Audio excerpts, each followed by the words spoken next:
Very warm welcome to news line. मैं हूं doctor Maria Zulfiqar Khan. Viewers, बिलाखिर मुल्क में इंतखाबात का निकारा बज चुका है। सदर और इलेक्शन कमीशन की मुलाकात के बाद 8 फरवरी की तारीख का ऐलान किया गया है।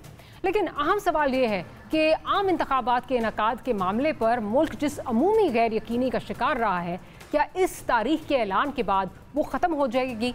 क्योंकि सदर साहब ने तो पहले भी इंतखाबात की तारीख का ऐलान किया था और फिर सुप्रीम कोर्ट ने भी एक तारीख दी थी, लेकिन इंतखाबात नहीं हुए थे। बल्कि एक मौके पर सदर और इलेक्शन कमीशन ऑफ पाकिस्तान भी आमने सामने थे और सदर के बुलाने के बावजूद भी ECP के चीफ जो हैं उनसे मिलने नहीं गए। अब भी सुप्रीम कोर्ट की हिदायत पर चीफ इलेक्शन कमिश्नर और मेंबरान ने अटॉर्नी जनरल के हमरा सदर से मुलाकात की है, जिससे ये तासुर उभरता है कि अगर सुप्रीम कोर्ट का वाज़े हुक्म ना होता तो शायद ये मुलाकात और इसके नतीजे में ऐलान भी नहीं होता। चीफ जस्टिस साहब ने इलेक्शन की तारीख से मुतल्लिक मनफी तासुर देने से भी गुरेज करने की हिदायत दी है। ये ज़रूर जाहिर करता है कि अवाम के वोट पर सुप्रीम कोर्ट का कड़ा पहरा है और इसीलिए इलेक्शन से जुड़े हर मामले पर सुप्रीम कोर्ट की निगाह भी जो है वो नज़र आती है। इस पर बात करेंगे सीनियर एनालिस्ट अजीम जर्नलिस्ट अतर काज़मी साहब हमारे साथ मौजूद हैं, शर्मिला फारूकी साहब हमें ज्वाइन कर रही हैं और राना एहसान साहब भी हमारे साथ मौजूद हैं। Thank you very much Sharmila and Rana साहब फॉर जॉइनिंग अस। गुफ्तगू का आगाज़ करने से पहले आजकल राजा रियाज साहब जो कि माजी में एक लीडर ऑफ अपोजिशन थे और आजकल जो है वो PMLN का हिस्सा है, वो इलेक्शन से मुताल्लिक क्या कहा था उन्होंने? और ये एन उस वक्त की बात है, अभी जो निगरान सेटअप है, जो हुकूमत थी, जो कोalition गवर्नमेंट थी, उसको गए हुए हार्डली 5-6 दिन हुए थे, तो उन्होंने क्या बात की थी, ज़रा वो सुन लेते हैं और फिर आगे चलते हैं। अब्बासी साहब कागज तक ले ले 15 फरवरी से या 2-4-6 दिन पहले या 2-4-6 दिन बाद इलेक्शन हो रहे हैं। इसमें किसी को बाम है तो वो अपनी गलतफहमी दूर कर ले। हमारे बड़े जो हैं उन्होंने फैसला किया है कि इलेक्शन फरवरी में हो। अतर काज़मी साहब, 2-4-6 दिन पहले पेंसिल कॉपी लिख के आप ये सुन लें, ठीक है? 15 फरवरी 2-4-6 दिन ऊपर या पहले या बाद नीचे, ठीक है? अब आप क्या समझते हैं, क्योंकि इनिशियल जो डेट आ रही थी वो 11 की ही प्रपोज की जा रही थी चीफ इलेक्शन कमिश्नर की तरफ से, फिर वो खैर 8 में हो गई। राजा रियाज साहब को पता कैसे चला वैसे ये? देखिए, पुराने पॉलिटिकल वर्कर हैं और हो सकता है उन्होंने गैस किया हो। जिस तरह वो ये कहते थे जो जब तक मैं नाम नहीं दूंगा तो वज़ीर आज़म नहीं आएंगे, और हो सकता है कि पहले कोई इस किस्म की बात हो, उनको अंदाजा हो कि हल्का बंदियां तब तक हो जाएंगी। पर अच्छी बात है जी, लेकिन तब तक डिलिमिटेशन का कोई इशू नहीं था माइंड यू, अगर आपको याद हो। हाँ जी, पर वो राजा रियाज साहब के अपने बड़े इश्यूज हैं ना, इस वजह से उनको पता होता है हर इशू का, तो वो मैं इसीलिए उनको पता था। अब ये है कि ऑब्वियसली जिस तरह आपने भी जिक्र किया कि अदालत ने एक तारीख दी है, जो बड़ी अच्छी बात है, होने चाहिए इलेक्शंस। लेकिन डॉक्टर साहिबा, आप नाइंसाफ़ी की बुनियाद पे इंसाफ की इमारत नहीं खड़े कर सकते। इस फैसले के अंदर आरिफ अलवी साहब का तो जिक्र आ गया कि जी वो उस वक्त कौमी असेंबली नहीं टूटनी चाहिए थी, वो असेंबली तो दोबारा बहाल हो चुकी थी। असल इशू तो ये है ना कि जो निगरान है, जो 13 महीने की हुकूमत एंजॉय करेंगे, उसके जिम्मेदार कौन है? उस पे उसके जिम्मेदारों का तयन क्यों नहीं किया गया? और जिन्होंने वोट का राइट उससे डिप्राइव किया आपको, और 1 साल तक वो आपको डिप्राइव करेंगे, उनके जिम्मेदारों का इसमें क्यों नहीं जिक्र? उसमें फेडरल गवर्नमेंट की तो तस्करा किया गया कि फेडरल गवर्नमेंट भी रिस्पॉन्सिबल है, और उसके बाद जो है वो प्रेसिडेंट को भी जो है वो प्रेसिडेंट तो देखे ना, पहले भी डेट दे दी थी। लेकिन जो 2 सूबों में हुकूमतें चल रही हैं उनका क्या है, क्या उनकी क्या आईनी है, क्या पोजीशनली? कि उसको कहा गया था कि उनके मामलात अभी जो हैं वो हाई कोर्ट्स में हैं। आपको याद होगा जब पहले वो मामला आया था तो कुछ जज साहिबान बेंच से अलहदा भी हो गए थे, कहा गया था कि जी हाई कोर्ट्स में मामला चल रहे हैं। तो ये तो नहीं हो सकता ना कि आइन को आपने इस तरह पसे पुश डाल दिया और फिर ये कहा जाए कि सब खुश हैं। सबकी खुशी से तो मुल्क नहीं चलते ना, मुल्क चलते हैं आइन और कानून के मुताबिक। हमें बड़ी खुशी है जो मसला सियासी क़यादत हल नहीं कर सकी, इदारे हल नहीं कर सके, सुप्रीम कोर्ट के चीफ जस्टिस साहब ने वो मसला हल करवाया, लेकिन वो जो नहीं हल हुआ, जो आइन एक तरह से आप रौंदा गया है, उसका आप क्या हल निकालेंगे? उसका अजाला क्या है? वो अजाला जरूरी है। देखें ना, आपने सदर साहब का जिक्र कर दिया कि वो गद्दारी उन्होंने की है, तो फिर जो सूबों में हो रहा है वो क्या कर रहे हैं? वो वफादारी कर रहे हैं। अतर काज़मी साहब, हमारे मुल्क में ना आजकल एक ही जो है सिस्टम राइज है, मिट्टी पाओ तो आगे चलो। हाँ जी, हाँ जी, ठीक है, मिट्टी पाओ वाला सिस्टम चल रहा है। वैसे भी इंतखाबात पे कोई आपने किसी किस्म का डाउट क्रिएट नहीं करना, और इस पे भी उन्होंने कहा है, और बड़ी अच्छी बात है, करना भी नहीं चाहिए, इंतखाबात होने चाहिए। बिल्कुल इंतखाबात होने चाहिए, लेकिन अगर एक चीज़ हमें लग रहा है कि शायद उसमें कोई अभाम जो है वो नज़र आ रहा है, तो वो तो फिर हमारा राइट है कि नहीं, मैं अपनी बेगम से, उन्होंने कहा आप घर में अपने फैमिली मेंबर से बात करें, तो मैंने अपनी बेगम से कर लूंगा अगर मुझे कोई बेगम का तस्करा है। वैसे मुझे नहीं समझ आती मैं फिर किससे बात करूं। ये एग्जैक्टली ये भी मसला है, ये भी अगर वो क्लियर कर देते तो बिल्कुल होता। अच्छा, क्या शर्मिला फारूकी साहिबा हमारे साथ मौजूद है? प्रोड्यूसर साहब, शर्मिला साहिबा, वेलकम टू द प्रोग्राम। पेशन गोई की मिनिस्ट्री जो है वो तो मंजूर वसान साहब के पास जो है वो हुआ करती थी। राजा रियाज साहब को आपने सुना, क्या शौक लगा आपको कि उनको इतनी देर पहले जो है वो कैसे पता चल गया कि ये कब इंतखाबात की डेट क्या होगी, क्या है? कोई शौक लगा आपको? या शुक्रिया मारिया, नहीं हमें शौक नहीं लगा, बिकॉज हमें पता है कि ये जो इलेक्शन डिले किए गए हैं ये मियाँ साहब की वापसी के लिए डिले किए गए। और आपको याद होगा कि जैसे मियाँ साहब वापस आए तो आज चेयरमैन बिलावल भुट्टो जरदारी साहब ने कहा कि जी अब तो वो आ गए, अब इलेक्शन की तारीख अनाउंस कर दें। बिल्कुल, और ऐसे ही कुछ हुआ। अनफॉर्चुनेटली ये मामला अदालत में गया और अदालत की कार्रवाई के नतीजे में तारीख सामने आई। अगर आईनी जिम्मेदारी पूरी करते हुए इलेक्शन कमीशन ऑफ पाकिस्तान पहले तारीख दे देता तो शायद तारीख में ये भी लिखा जाता कि इस इदारे ने भी अपनी आईनी जिम्मेदारी पूरी करी।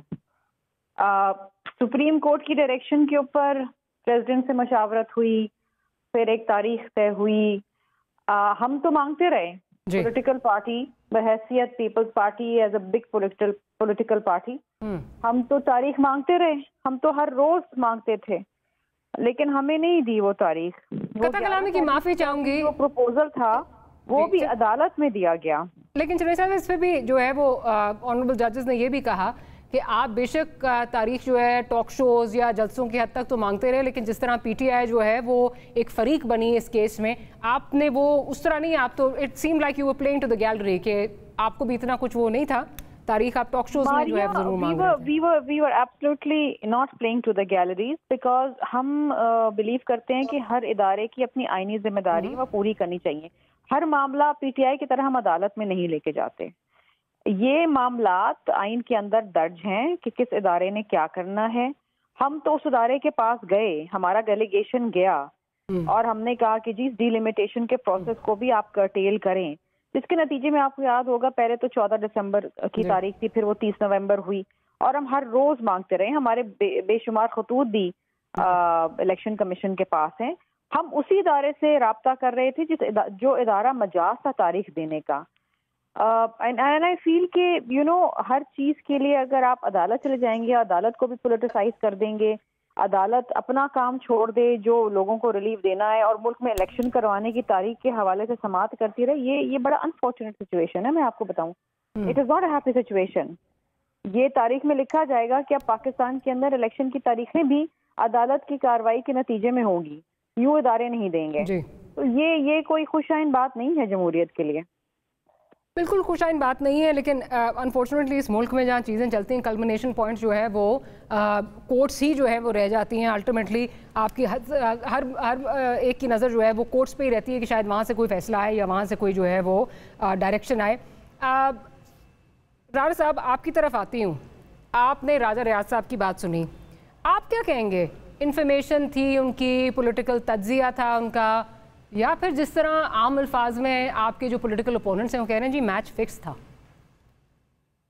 बिस्मिल्लाहिर्रहमानिर्रहीम। मैं समझता हूँ उन्होंने एक गेस किया और उनका गेस जो है वो काफ़ी करीब आ गया और उन्होंने कहा मिड फरवरी और 8 फरवरी की जो डेट आई तो एक गेस था और वो गेस शायद उन्होंने इस बेसिस पे लगाया कि क्योंकि सेंसस जो है वो नोटिफाई हो गया है तो डीलिमिटेशन का प्रोसेस 4 माह का होगा और फिर उसके बाद कोई 60 दिनों के अंदर इलेक्शन हो जाएंगे। ये गेस वर्क हम भी करते रहे।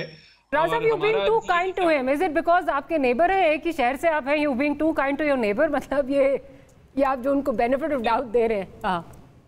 नहीं, मेरे नेबर नहीं है, मेरे हल्के में है और मैं उसी कॉन्स्टिट्यूएंसी के लिए कंटेस्ट कर रहा हूँ जिसमें वो हैं फॉर द पार्टी टिकट। लेकिन बात ये है कि मेरे ख्याल से तो गेस वर्क ही था, लेकिन ये कोई इतना मुश्किल गेस वर्क नहीं था जब आपने खुद पीडीएम की जो हुकूमत है उसने सेंसस नोटिफाई किया तो फिर डीलिमिटेशन का प्रोसेस होना था और ये अंदाजा था कि वो होगा और उसके फिर 60 दिनों के अंदर इलेक्शन होगा। तो हमें जब ये कहते हैं कि जी पता नहीं हम परेशान नहीं है इलेक्शन कब होगा, हमें कोई फिक्र नहीं थी, नहीं, ऐसा नहीं है। हमें यही अंदाजा था कि 30 नवंबर अगर डिलिमिटेशन की डेट है, उसके 60 दिनों के अंदर अंदर इलेक्शन हो जाएगा। तो इसलिए शायद हम खामोश थे, लेकिन हम वेलकम करते हैं ये जो कंफ्यूजन थी कि डेट ईसीपी ने देनी है और सदर का उसमें कोई रोल नहीं है, उसकी जो है वो क्लैरिफिकेशन कोर्ट ने कर दी कि ये दोनों की रिस्पॉन्सिबिलिटी है, दोनों ने मिलके जो है डेट देनी है। तो आइंदा भी आने के लिए ये कंफ्यूजन नहीं रहेगी। ये शायद कंफ्यूजन इस वजह से बनी कि जो इलेक्शन में जो अमेंडमेंट हुई उसके अंदर ईसीपी जो है वो बाइख्तियार थी कि वो सदर की आप कह रहे हैं कि this was a very calculated guess, ये गेस वर्क था। लेकिन फिर इसी प्रोग्राम में उन्होंने आगे जाके ये भी कहा कि बस छोड़े ना, ये बड़ों का फैसला था, ये बड़ों ने फैसला कर लिया है। देखिए, इस कमेंट से मैं तो नहीं एग्री करता। बड़े कौन हैं? बड़े तो जो हैं नवाज शरीफ साहब हो सकते हैं। जी बिल्कुल। अगर तो वो देखें, ना नवाज शरीफ ने फैसला करना है, ना पीएमएलएन ने ये फैसला करना है, ये तो ईसीपी ने फैसला करना है।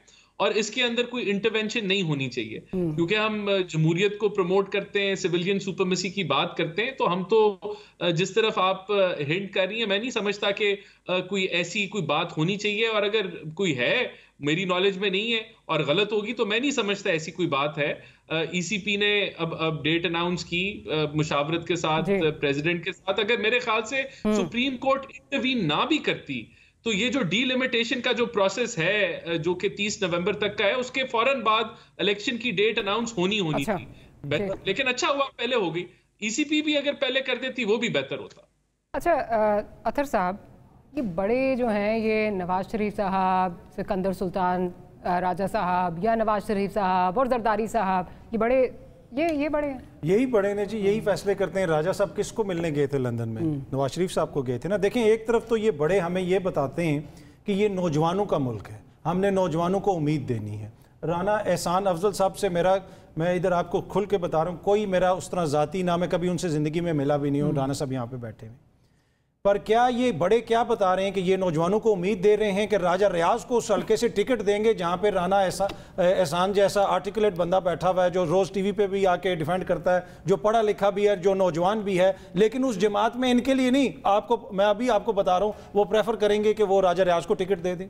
तो ये बड़े हमें क्या मैसेज दे रहे हैं कि आपने ये मुल्क किस तरह चलाना है? आप नौजवानों को क्या होप दे रहे हैं? आप ये कह रहे हैं कि जी हमने नौजवान वोटर भी अट्रैक्ट करना है, तो राजा रियाज जो है वो फिर लोग आपके झंडे पाड़ेंगे वहाँ पे और फिर आपको बुरा लगेगा। ऐसा नहीं है, बड़ों को सोचने की ज़रूरत है। जो देखें, हर सियासी जमात में नज़रियाती इख्तलाफ होता है, लेकिन हमारा अलमिया ये है कि यहाँ पे नजरियात रखने वाले लोगों को पसे पुष्ट डाल दिया। यहाँ पे नजरिया ज़रूरत इस्तेमाल होता है, राजा रियाज भी इस्तेमाल करते हैं वो, और राजा रियाज इंपॉर्टेंट हो जाते हैं। कल ये पीपल्स पार्टी के लिए हो जाएंगे, परसों ये पीटीआई के लिए। याद है ना, पीपल्स पार्टी को छोड़ के पीटीआई में गए थे तो कितने इंपॉर्टेंट हो गए थे उस वक्त उनके लिए। तो ये सारी जमातों को सोचने की जरूरत है। ये जो हमारे बड़े हैं कि आप क्यों हमें हर एक छोटे बुरहान से निकाल के मजीद बड़े बुरहानों में डालते हैं? देखें मुल्क को किस तरह चला रहे हैं। बाकी जो इंतखाबात होंगे तो फिर उसमें मुझे उम्मीद यही है कि उसके नतीजे में एक ऐसी हुकूमत आएगी जो स्टेबल हुकूमत हो, लेकिन उसमें बड़ों का किरदार होगा और बड़ों को सोचने की जरूरत है। चलें, बड़ों का किरदार होगा और सोचने की ज़रूरत होगी। आप इसी से मुंसलिक आज शुएब शाहीन साहब जो हैं वो क्या फरमा रहे हैं? प्रोड्यूसर ज़रा वो सुनवाइए, फिर मैं ज़रा गेस्ट का उस पर पॉइंट ऑफ व्यू लूँ। 8 फरवरी की तारीख बिल आखिर उनके दरमियान तय हो गई है, लेकिन मेरा सवाल सिर्फ ये है कि क्या इस बात की गारंटी है कि 8 फरवरी को भी इलेक्शन हो जाएंगे?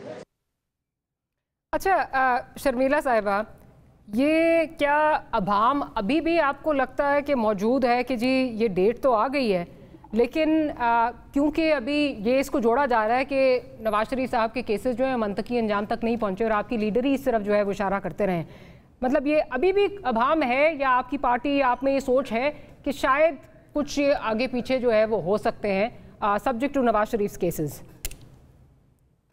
देखिए मारिया, कुछ भी कहना मुश्किल है। हमारी ख्वाहिश, हमारी आरज़ू, हमारी कोशिश तो यही थी कि इलेक्शन इस तारीख से भी पहले हो जाएं। मेरा ख्याल है इस वक्त पीपल्स पार्टी ही वो जमात है जो इलेक्शन में हिस्सा लेना चाह रही है और इलेक्शन करवाना चाह रही है और जल्द से जल्द करवाना चाह रही है। पीटीआई भी करवाना चाह रही है जी, पीटीआई भी करवाना चाह रही है, पीटीआई भी एक तरीके से करवाना चाह रही है, लेकिन पता नहीं उनके क्या हालात है क्या नहीं है। लेकिन बाकी मौलाना साहब कह रहे हैं ठंड बहुत है, मियाँ साहब ने कोई जिक्र ही नहीं किया अपने तकरीर के अंदर। तो ऐसा लग रहा है कि वो सबको एक ऐसा माहौल में बैठे हुए हैं जहाँ वो कह रहे हैं ठीक है जी हो जाएगा, किसी ना किसी दिन हो जाएगा, डिले भी हो जाता है तो क्या फर्क पड़ता है। अगेन दिस इज अनकॉन्स्टिट्यूशनल, लेकिन वी होप, देखिए इलेक्शन होना सिर्फ बहुत जरूरी नहीं है, फ्री एंड फेयर होना इज अ ह्यूज चैलेंज। और फ्री एंड फेयर होने के लिए तमाम जमातों को लेवल प्लेइंग फील्ड देना बहुत जरूरी है। अगर तो लेवल प्लेइंग फील्ड नहीं मिली तो इलेक्शन फ्री एंड फेयर नहीं होंगे। सिर्फ वोट डालना, फिर आरटीएस बैठ जाना, फिर धुंध आ जाना, ये बहुत चीजें होती रही है ना इस मुल्क के अंदर, सिलेक्शन होती रही हैं। अगर फिर एक बार फिर बैलेट पे डाका डाला गया तो फिर मजीद बेचैनी और मजीद केओस इस मुल्क में होगा। तो ये हमारे में बहुत सारे अभी खदशात हैं। ठीक, चलें इन खदशात पे भी आगे जाके बात करते हैं। लेकिन राना साहब, क्या जो ये आपके जो पॉलिटिकल ओपोनेंट्स हैं बार बार इसको जोड़ रहे हैं कि क्योंकि अभी भी ठीक है मियाँ साहब वापस आ गए हैं, उनको बड़ी एक जो है वो रेविंग किस्म की होम कमिंग जो है वो मिली है, लेकिन केसेस अभी भी उनके चल रहे हैं और ये बार बार इससे जोड़ा जा रहा है कि जब तक मंतकी अंजाम तक नहीं पहुंचते तो तब तक जो है वो हतमी को स्केड्यूल नहीं आएगा। अभी भी इस पे जो है वो अभाम की एक कैफियत जो है वो मौजूद है। और अगर अतर काज़मी साहब, मेरा और आपका अभाम नहीं, मैं तो शुएब शाहीन साहब की बात कर रही हूँ। जी नहीं, मुझे तो कोई अभाम नहीं है। मैंने अपनी बेगम से भी क्लियर कर दिया कि मुझे इलेक्शन में कोई अभाम नहीं है। राज साहब, देखिए ये तो नैरेटिव बनाने की कोशिश की जा रही है कि मियाँ साहब की वजह से इलेक्शन को लेट किया गया, जबकि इसकी कोई, अगर आप इसको एनालाइज करें तो इसकी कोई लॉजिकल सेंस नहीं बनती। क्योंकि जब डिले की वजह क्या बनी, अभी तो डिलिमिटेशन बनी, सेंसस बना, तो उस फैसले में तो पीपल्स पार्टी भी शामिल थी, उसमें तो पीडीएम की दीगर जमातें भी शामिल थी। तो वो डिलिमिटेशन जो है वो ना होती तो इलेक्शन पहले आ जाते, अगर सेंसस नोटिफाई ना होता तो इलेक्शन जो है वो विद इन 90 डेज हो जाता। तो ये कहना कि मियाँ साहब की वजह से नहीं हुई, तो ये तो चीज अब एक्सपोज भी हो गई, इलेक्शन का स्केड्यूल आ गया है और मियाँ साहब के केसेस अभी जो है वो चल रहे हैं। तो डेफिनेटली ये चीज खुद ही नलिफाई हो गई कि ऐसा कोई बात नहीं है कि मियाँ साहब की वजह से इलेक्शन डिले किए गए या एक फर्द के लिए ये सारा कुछ किया गया। अब इलेक्शन में समझता हूं होने जा रहे हैं और सारे स्टेक होल्डर्स ने इसको वेलकम किया है। पीपल्स पार्टी, पीएमएलएन और दीगर जमातें, मेरे ख्याल से पीटीआई ने भी किया है। तो मैं समझता हूं कि हमें फोकस अब करना चाहिए कि हम इलेक्शन की तरफ बढ़े। हमारी जमात में तो 10 तारीख आखिरी दिन है टिकट्स की दरखास्तों के लिए, फिर उससे अगले दिन हमारी जनरल काउंसिल की मीटिंग है और इलेक्शन कैंपेन मेरे ख्याल से 2-4 दिनों के अंदर आफ्टर 10th स्केड्यूल भी आ जाएगा कि हमारी कैंपेन किधर किधर जलसे होंगे पूरे पाकिस्तान के अंदर। तो हम तो फुली जो है एक बड़े पैमाने के ऊपर इलेक्शन के अंदर दाखिल हो चुके हैं एक तरीके से। नहीं, बट आर यू कॉन्फिडेंट, आप कह रहे हैं मियाँ साहब से इसको कोई ताल्लुक नहीं है, but then are you confident कि Mian Nawaz Sharif is also going to be part of this electoral process? देखिए हम तो उम्मीद कर सकते हैं, हमें यकीन से तो नहीं कह सकते, हम उम्मीद कर सकते हैं कि जो नाइंसाफियां 2017-18 में मियाँ साहब के साथ हुई, जो कि अब फुली एक्सपोज्ड हैं कि पनामा में उनका नाम नहीं था, उनको जो है वो इकामा पे निकाल दिया गया, व्हाट्सएप पे जेआईटीज बनी, मॉनिटरिंग जज बिठाए गए, नैब सुप्रीम कोर्ट के मॉनिटरिंग जज बिठाए गए, उनको सजा हो गई थी उस इलेक्शन में, तो वो तो जेल में थे उस वक्त। तो ये जो नाइंसाफियां थी, अब अगर इनकी करेक्शन जल्दी होनी चाहिए तो ये एक बिल्कुल जल्दी, हम तो समझते हैं कि तभी हो जानी चाहिए थी जब मरहूम जस्टिस अरशद मलिक ने इतराफ उनका आ चुका था लोगों के सामने कि उन पे कोई करप्शन आप लोग भी नहीं लेकर गए थे ना, आपको भी हम पूछते थे, आप कहते थे हमारा जो है वो सवाब दे दे, हम कहते थे आप इसको कोर्ट में लेकर जाएं, यही इसको प्ले बनाएं, आप नहीं लेके जाते थे, आप कहते थे हमारा इस्तेकाल करें। लेकिन हमारी एक उसकी ये भी तो वजह थी ना कि हम समझते थे कि जहां अदालतें उनको मिसकॉन्डक्ट पे बदतरफ कर रही हैं, वहां उनके जो फैसले हैं वो भी बदतरफ होने चाहिए थे। तो जहां अदालतें हर चीज पे सुओ मोटो लेके मामलात को खुद ब खुद ही उठा लेती थी, वहां ये हमारी फीलिंग थी कि ये चीजें भी जो है वो अदालतों को खुद ही करेक्शन की तरफ जाना चाहिए था। लेकिन चले, आपकी फीलिंग उस वक्त थी जिस वक्त आप कैटेगोरिकली कहते थे कि हमें इस जुडिशल निजाम पे कोई जो है वो एतबार नहीं है, despite that you were expecting कि इस पे सुओ मोटो होगा। नहीं, देखिए यही तो मैं कह रहा हूं कि वो नहीं हुआ और अगर हम अपील दायर कर भी लेते तो उसकी वजह थी कि वो उन अपीलों का वही हाल होना था जो जो जो सबको पता था जो होना है। तो वो अदालतें, वो सुप्रीम कोर्ट थी जो पीटीआई की टिकटें बांट रही है। चलें, लेट मी इंटरजेक्ट। मुझे एक छोटी सी ब्रेक का कहा जा रहा है, ब्रेक के बाद हाजिर होते हैं तो गुफ्तगू को यहीं से कंटिन्यू करेंगे।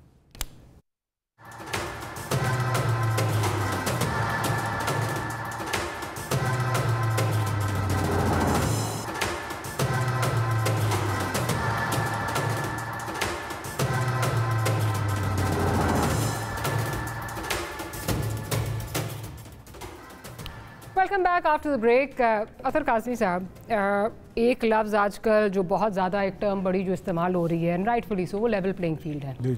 बहुत कंप्लेंट्स आ रही हैं कि लेवल प्लेइंग फील्ड जो है नहीं मिल रही। पीटीआई के हद तक तो चलें ये समझ आती है कि उनको जलसे नहीं करने दिए जा रहे हैं, उनको उस तरह जो है वो अपॉर्चुनिटीज़ नहीं हैं, बट पीपल्स पार्टी जब ये कहती है कि लेवल प्लेइंग फील्ड नहीं है, जहाँ उनका दिल करता है सिंध में जलसा कर सकते हैं, जहाँ उनका वो they free to go wherever, even Punjab में, इसकी तशरीह की गुज़िश्ता दिनों मुस्तफ़ा नवाज़ खोखर साहब ने। उन्होंने कहा वो जो कुछ चीज़ें कही गई थी पीपल्स पार्टी से कि आईपीपी से कुछ लोग आपकी तरफ आ जाएंगे, पीटीआई पार्लियामेंटेरियन से कुछ लोग आपकी तरफ आ जाएंगे, वो कुछ नहीं हुआ। उसको पीटीआई लेवल, उसको पीएमएल, पीपल्स पार्टी जो है वो लेवल प्लेइंग फील्ड कहती है। Your comments on this? देखिए, इसमें तो कोई दो राय नहीं है कि पाकिस्तान पीपल्स पार्टी के तहफ़्फ़ुज़ात होंगे, लेकिन जहाँ तक लेवल प्लेइंग फील्ड का ताल्लुक है, इस वक्त तो देखें ना, एक जमात को तो आप प्लेइंग फील्ड में आने ही नहीं दे रहे, वो तो पीटीआई को तो आने ही नहीं दे रहे। ठीक है, होता इस तरह है कि जब इंसाफ होता है तो फिर वो सब के लिए होता है, और जब नाइंसाफ़ी का रवाज बन जाए, जब उसकी रस्म चल पड़े, तो फिर उससे ये नहीं होता कि वो आग दूसरे के घर तक महदूद रहती है, वो आग आपके घर तक भी पहुँचती है। जब 16 माह के दौरान पाकिस्तान पीपल्स पार्टी की हुकूमत थी, क्या इन्होंने वो जमहूरी इनका रवैया था जो अभी है?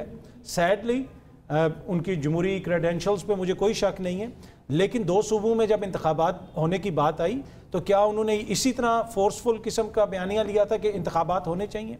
वो कौन सी मोजिज़ शख्सियत थी जो कौमी असम्बली में खड़े होकर तकरीरें करती थी, जो करारदादें पेश करते थे कि हम सुप्रीम कोर्ट का फैसला भी नहीं मानेंगे और इंतखाबात नहीं करवाएंगे? उस वक्त क्या था, उनको क्या मिल रहा था प्लेइंग फील्ड से कि वो ये चाहते थे कि दूसरे को कुछ ना मिले? तो ये इशू है ना, जब आप ये करेंगे तो आपको खमियाजा भुगतना पड़ेगा। ये नहीं हो सकता कि आज अगर नून लीग को लेवल प्लेइंग फील्ड मिल रही है तो 6 महीने बाद, साल बाद या 6 साल बाद यही रहेगा।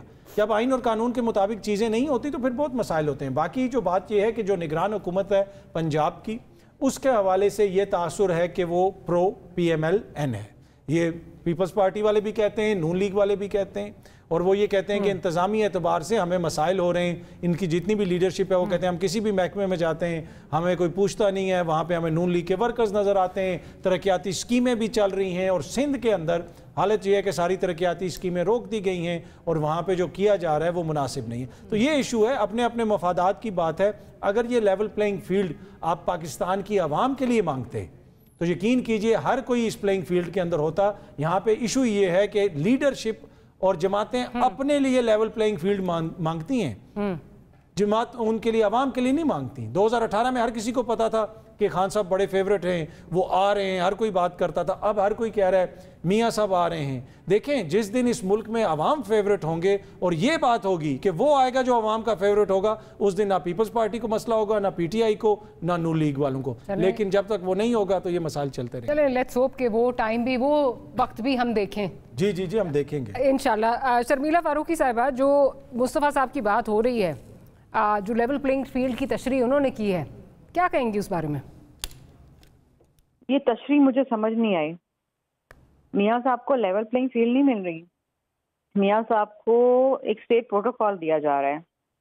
ही इज प्रिविलेज्ड, अच्छी बात है, मुझे खुशी है, लेकिन मेरी ख्वाहिश ये है कि इस मुल्क के अंदर सब साबिक वज़ीर आज़म को यही प्रिविलेज दिया जाए। यूसुफ रज़ा गिलानी को भी ये दिया जाए, शाहिद खाकान अब्बासी को भी ये दिया जाए, राजा परवेज अशरफ को भी ये दिया जाए, और सारे कैदियों की सजाएं मुअत्तल हो जाएं। मैं चाहती हूँ सब जेल से बाहर हो, मेरी ये ख्वाहिश है।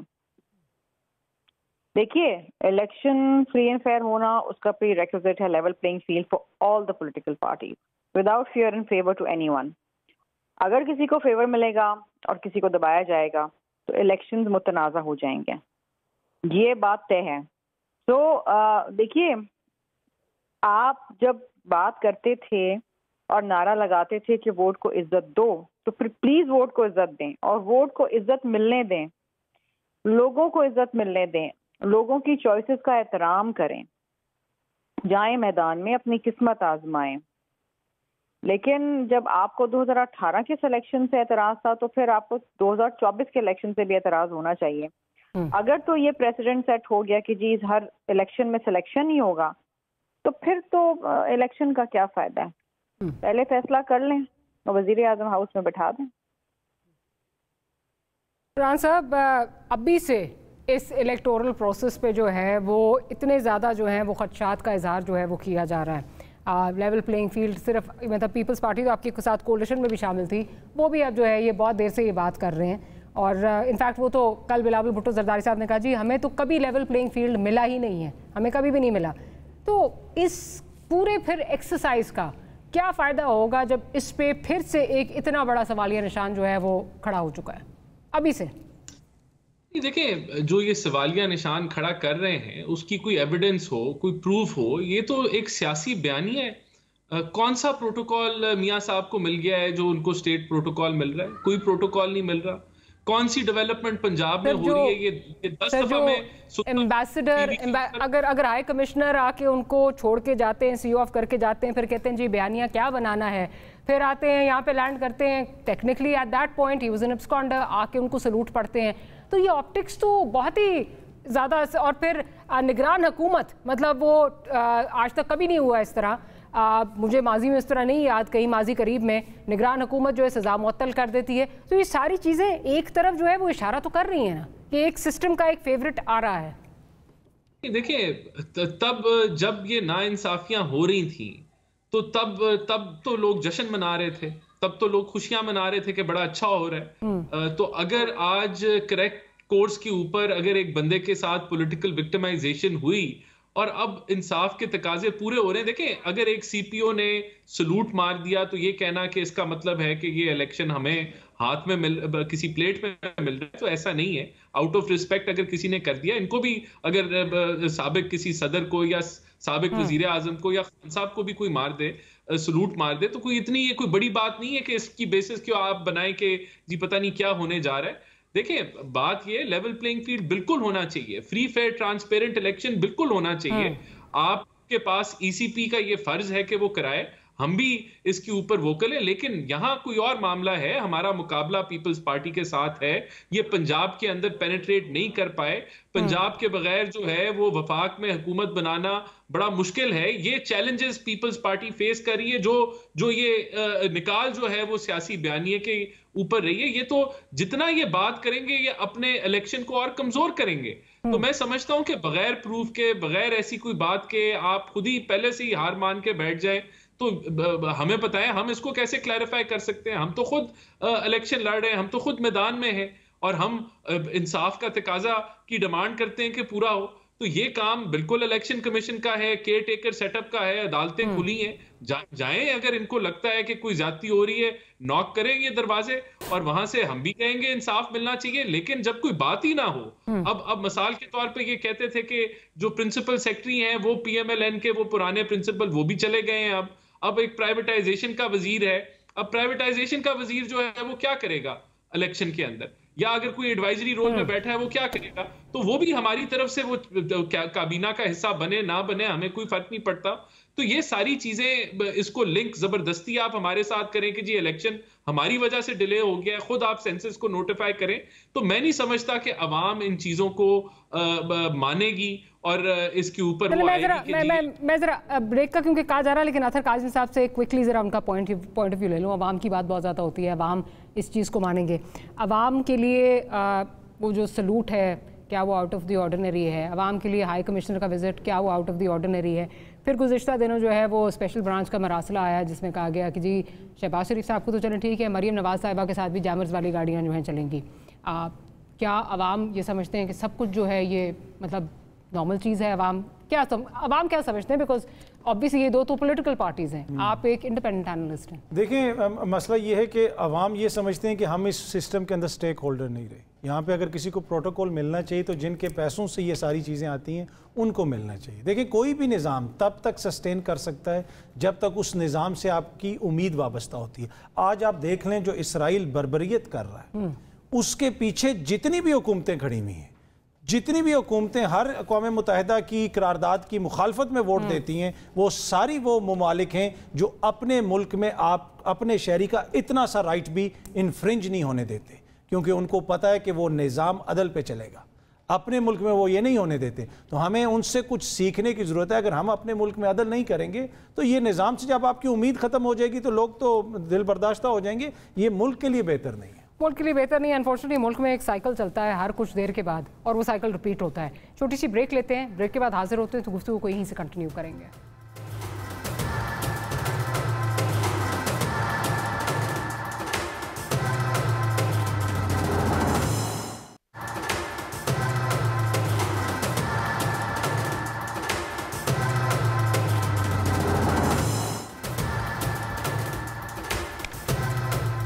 Welcome back after the break. Sharmila Farooqui Sahiba, पिछले सेगमेंट में आपने एक बात की थी, आपने कहा था अगर सिलेक्शन ही करनी है तो इतनी मेहनत एक्सरसाइज कराने का क्या फ़ायदा, और उसके बाद जो है वो बता दें कि किसने आना है, क्या होना है, जिस तरह भी। इस माइंडसेट के साथ, इस जो थॉट प्रोसेस है इसके साथ अगर जमातें हमारी इलेक्शन प्रोसेस में जाती हैं तो क्या फिर ये इसकी गारंटी है कि ये इलेक्शन के रिजल्ट्स आप लोग कबूल करेंगे, या हमेशा की तरह जिस तरह होता है कि सब रोते हैं, सब कहते हैं इलेक्शन फ्री एंड फेयर नहीं था, ट्रांसपेरेंट नहीं था, लेकिन सब असेंबली में आ जाते हैं कि सिस्टम को आगे चलना चाहिए? नहीं जी, देखिए फ्री एंड फेयर इलेक्शंस नहीं होंगे, सिलेक्शन होगी तो कैसे एक्सेप्ट होंगे इलेक्शन? फिर यही बेचैनी होगी, यही बहरान होगा, माशी बहरान होगा, सियासी बहरान होगा, बेचैनी होगी, मामला आगे चलेंगे नहीं, फिर लंगड़ी लूरी एक गवर्नमेंट चलेगी, फिर उसके बाद अगेन कोशिश ये होगी कि जी आईनी तरीके से या गैर आईनी तरीके से हटाया जाए। ये process is very very very you know dubious. और अभी से आप देखें कि इन तमाम मामलात और हालात के ऊपर हर कोई तबसरा कर रहा है। ये पीपल्स पार्टी सिर्फ नहीं कर रही है, बड़े बड़े तज्जियाकार बैठ के कर रहे हैं, मीडिया कर रही है, लोग कर रहे हैं। आम आदमी हु इज एपॉलिटिकल वो कहते हैं जी देखें आप किस तरह प्रोटोकॉल दिया जा रहा है, तो सीधा वजीर आज़म हाउस पहुंचा देते। देखिए PMLN में एक बड़ी जमात है और मियाँ साहब की वापसी खुशाइन बात है। इलेक्शन में जाएं और किस्मत आजमाएं। आई एम श्योर कि इलेक्शन के अंदर उनकी कारकर्दगी अच्छी होनी चाहिए। कोशिश करें। 16 माह की जो PDM की गवर्नमेंट थी उसको तो उन्होंने बिल्कुल डिसोन कर दिया ना, अपने सगे भाई को डिसोन कर देगी कि हमारा तो उससे ताल्लुक ही नहीं है। तो ये एक अजीब बंतक है कि जहाँ पर एक ही जमात है, उसकी हुकूमत थी, the brother was at the helm of affairs, लेकिन रिस्पॉन्सिबिलिटी नहीं ले रहे। जो भी मामलात हुए इस 16 माह के दौरान, जो आवाम को मजीद महंगाई और बेरोजगारी और गुर्बत में धकेला गया, ये उसको डिसोन कर रहे हैं। लेकिन वो तो फिर आप भी ओन नहीं कर रहे हैं ना, आप भी इनके कंधों पर डाल रहे हैं। अगर हमारा वजीर आजम होता तो हम जरूर ओन करते। हम तो अपनी 10 वजारतों को ओन करते हैं, हमें उस पे सवाल पूछ लें, हम जवाब दे देंगे।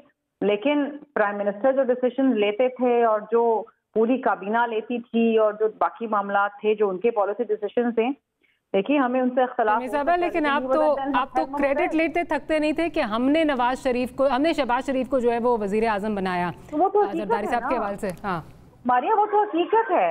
अगर हम वोट ना देते उनको असेंबली में तो शहबाज शरीफ साहब जो है वो वजीर आजम ना बन सकते थे ना, वो कि उनके नंबर ज्यादा होते तो that magic number would not have been there. Then you think it was a wrong decision because जो जिस तरह आप आवाम की बात कर रही हैं, जो आवाम ने झेला है, अनफॉर्चुनेटली यस, बिकॉज लोगों को रिलीफ नहीं मिल सका ना। हमें तो बड़ी उम्मीदें थी लेकिन लोगों को रिलीफ नहीं मिल सका। तो मतलब जाहिर बात है, हमने तो बड़ी उम्मीदों के साथ ये PDM बनाया था, फिर कोalition में हमने हिस्सा लिया। हमने सोचा कि शहबाज शरीफ साहब जो हैं वो बड़ा अच्छा परफॉर्म करेंगे। ठीक है, मैं ये कहती हूँ कि 16-15 माह कोई बहुत बड़ा टाइम नहीं है किसी भी हुकूमत के लिए परफॉर्म करने के लिए। मुल्क डिफॉल्ट से बच गया, नो डाउट। IMF से लोन सिक्योर हुआ, शायद इमरान खान रहता तो मजीद तबाही हो जाती, हम डिफॉल्ट ही कर जाते। लेकिन बात यह है कि अवाम को रिलीफ नहीं मिला ना, महंगाई बढ़ती गई, बेरोजगारी बढ़ती गई, गुर्बत बढ़ती गई। हमने तो इमरान खान को फारिग किया था यही सोच के कुछ बेहतरी आएगी, और शायद इन द सेंस बेहतरी आई कि मुल्क डिफॉल्ट नहीं किया। चले मैं जरा जो जिस तरीके से उनको परफॉर्म करना चाहिए था, यू आर डिसअपॉइंटेड। चले रान साहब, मैंने तो शर्मिला साहिबा से पूछा, मुझे तो इसलिए मैं मुस्कुरा रही थी कि हुकूमत साथ थी, लेकिन आज उन्होंने सारा मलबा जो है वो आप पे डाल दी है, तो आप क्यों मुस्कुरा रहे हैं? मैं इसलिए मुस्कुरा रहा हूँ क्योंकि देखें, प्राइम मिनिस्टर के पास तो कोई पावर्स नहीं है। प्राइम मिनिस्टर काबीना से अपनी पावर्स ड्राइव करता है और कैबिनेट जो है वो फैसले करती है। और जब तक ये काबीना का हिस्सा थे तो तब तक तो ये तारीफें करते थे। और कोई एक ये डिसेंटिंग नोट दिखा दें कि इन्होंने कहा हो कि भाई ये बिजली महंगी नहीं करनी, हम इस फैसले के साथ नहीं हैं, या पेट्रोल महंगा नहीं करना, तो ये या तो डिसेंट करते। जब डिसेंट नहीं किया और फैसला कलेक्टिव होता है, काबीना का होता है, तो फिर आप उसके अंदर शामिल थे। और देखें, बात ये है कि मैं तो समझता हूं कि जो आज बेहतरी फॉरेन एक्सचेंज रेट के अंदर आई, या ये केयर टेकर निजाम एक IMF के मुआहदे को आगे लेके जा रहा है, तो ये सिर्फ तभी मुमकिन था कि हमने एक IMF का मुआहदा इंटैक्ट रखा, हमने वो मुश्किल फैसले किए, तो आज ये आप थोड़ी बहुत बेहतरी देख रहे हैं। वरना अगर ये बिल्कुल मेरा यकीन है कि अगर हमने IMF का मुआहदा ना करके जाते, हम बिजली सस्ती कर देते, पेट्रोल सस्ता कर देते, हम भी कोई रिलीफ अनाउंस कर देते, तो ना IMF का मुआहदा होता और आज ये केयर टेकर सेटअप जो है वो डिफॉल्ट की बातें कर रहा होता, शायद हम डिफॉल्ट भी कर जाते। तो हमें जो हुकूमत मिली उसके अंदर तो IMF के मुआहदे को रद्द कर दिया गया था। उसके अंदर तो बिजली सस्ती कर दी थी, पेट्रोल सस्ता कर दिया था, एमनेस्टी स्कीम अनाउंस कर दी थी, IMF के साथ आपका मुआहदा खत्म हो चुका था। तो वहां से हमने उस माशी खाई से हमने निकाला, लेकिन हमने ये नहीं किया। तो आप ये केयर टेकर के निजाम में बेहतरी देख रहे हैं। बाकी मुश्किल हालात में हमने मुल्क को डिफॉल्ट से मनूवर किया। हम ये नहीं कहते कि इन्होंने भी अच्छा काम किया होगा, अब फॉरेन मिनिस्ट्री के अंदर किया होगा, बिल्कुल किया होगा। तो पहले तो ये तारीफें करते थे, आज ये जब मलबा हमारे पे डालते हैं तो अवाम नहीं मानती इस चीज को। अवाम को पता है कि एक मुश्किल वक्त था, सब लोग इकट्ठे थे, लेकिन ये डाल दें। मैं वही कह रहा हूं, अब बदकिस्मती से क्योंकि इलेक्शन है, इलेक्शन के अंदर जो है वो हर एक ने अपना मैनिफेस्टो, अपनी पार्टी की बात करनी है। माजरत के साथ राना साहब, अवाम को ये नहीं लगता कि मुश्किल वक्त था और आपने उनको जो है वो you stared them out of this मुश्किल वक्त। माजरत के साथ अवाम को ये लगता है कि उस वक्त जो है वो सर्वाइवल आपका इकट्ठे था, क्योंकि इट वाज जिसको उस वक्त भी कहा जाता है मैरिज ऑफ कन्वीनियंस है ये, अदरवाइज किस तरह ये इतनी पार्टीज जो है इकट्ठे हो सकती हैं। अवाम समझते हैं कि इन्होंने जो है वो डॉक्टर साहब, ये जो आपने कहा ना मैरिज ऑफ कन्वीनियंस, इस मैरिज की जो तकरीबात थी वो शुरू हुई थी सिंध हाउस से। जो ढोलकी वहाँ पे इन्होंने रखी और तमाम वहाँ पे मेहंदी की रस्म हुई, सब कुछ हुआ। क्या उस वक्त सबको नज़र नहीं आ रहा था कि आगे क्या होगा? और फिर कौमी असम्बली के अंदर खड़े होकर ये भी कहा गया कि मियाँ शहबाज शरीफ PMLN से ज़्यादा पीपल्स पार्टी के वज़ीर आज़म हैं। उस वक्त तो कोई मसला नहीं था। इशू क्या था? इशू ये था कि एक बंदे से ख़तरा था। और आपको मैं अभी बता रहा हूँ, ये इंतखाबात के बाद दोबारा फिर जो है इत्तेहादी हुकूमत बनाएंगे। जब तक चेयरमैन तहरीक इंसाफ इमरान खान साहब हैं, ये हर 5-10 दिन के बाद फिर इकट्ठे हो जाया करेंगे, इसलिए कि इनकी सियासत को उनसे खतरा है। जब तक वो आपको सामने नजर आ रहे हैं, मुझे नहीं लगता कि इनमें कभी भी कोई परमानेंट दरारें पड़ सकेंगी। इसलिए कि मैं कभी नहीं सोच सकता था कि भुट्टो के वारिस और ज़ियाउल्लाह के सियासी जानशीनों का एक फ़लसफ़ा है। वो कौन सा नज़रिया है जिसके तहत ये इकट्ठे हुए हैं? किस इन्होंने क्या वो होता है ना, कोई नज़रिया होता है, कोई बात होती है। तो मुझे नहीं लगता कि ये जो है कोई परमानेंट इनके अंदर कोई खुदा ना खास्ता कोई ऐसी लड़ाई हो जाएगी। ये इलेक्शंस के बाद सियासत खेल रहे हैं, ये सियासत खेल रहे हैं और इलेक्शंस के बाद मुझे ये फिर इकट्ठे नज़र आ रहे हैं। शर्मीला साहब, इलेक्शन के बाद फिर इकट्ठे नज़र आ रहे हैं और ये पेशन गोइयां भी हो रही हैं कि जी ये तो कोalition गवर्नमेंट फिर से जो है वो बनने जा रही है, जो एक ऑलरेडी एक खाका जो है वो बनाया जा रहा है। देखिए, इलेक्शन के बाद क्या होता है क्या नहीं होता वो तो मैं नहीं कह सकती, it's too early to comment on that. लेकिन इलेक्शन में तो हम अपने अपने मैनिफेस्टो के साथ और अपनी आइडियोलॉजी के साथ जाएंगे ना। जो हकीकत है वो हकीकत है। बात यह है कि हम किसी का मलबा किसी पे नहीं डाल रहे। भाई आपका मलबा है, आप ही संभालें, अपना मलबा हम पे ना डालें और अपने भाई से भी कतई ताल्लुकात ना करें ना। Own your brother, own his government, own his prime ministership. तो